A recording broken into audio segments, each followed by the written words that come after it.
is the Royal Palace in Amsterdam, the most famous example of Dutch classicism. Just to be clear, we define Dutch classicism, also called Baroque classicism, as a specific artistic style from 1625 to 1675. It was characterized by measured proportions and the use of classical orders. Dutch architects were inspired by Italian architectural traditions. They limited the ornaments to the classical orders and fit them into a mathematical pattern that was also applied in the proportions of the windows and walls. The decoration was now more fitting for the structure of the entire building and not independent anymore. The orders of the pilasters were now being used correctly according to the Italian traditions instead of applying new variations and combinations.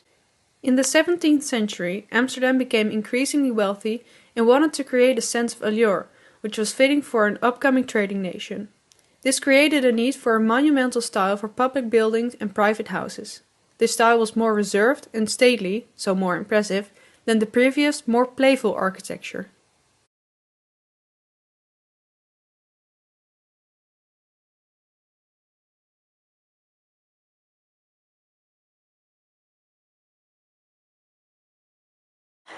So we're standing in front of the Trippenhuis. It's designed by Justus Vingboons, and as you can see, it's typically Dutch classicist. Because it has the correct orders, the Corinthian orders are now combined with another type of order, and the decoration makes sense for the structure of the building.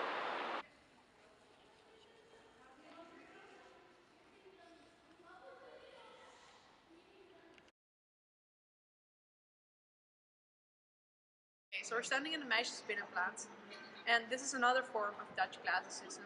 As you can see, there are typical Ionian columns with friezes on top of the windows and just under the roof, and on top of the doorway there's a fronton.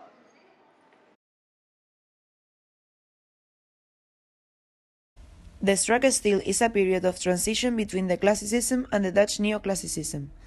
It's characterized by the omission of pilasters, it's made out of bricks, and it has symmetrical and deep windows, plus rectangular shape.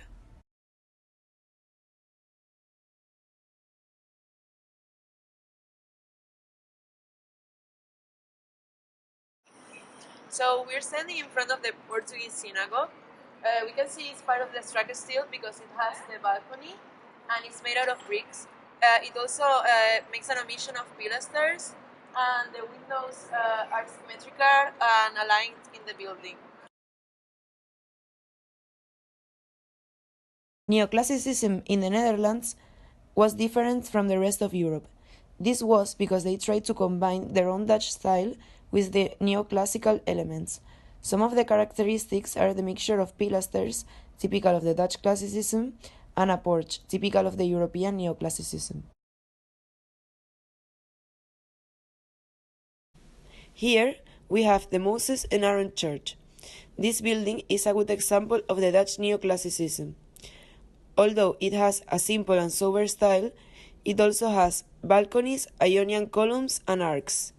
As you can see, the classics have always inspired architects from Amsterdam, especially from the 17th century onwards. Who knows how the classics will be used in the future?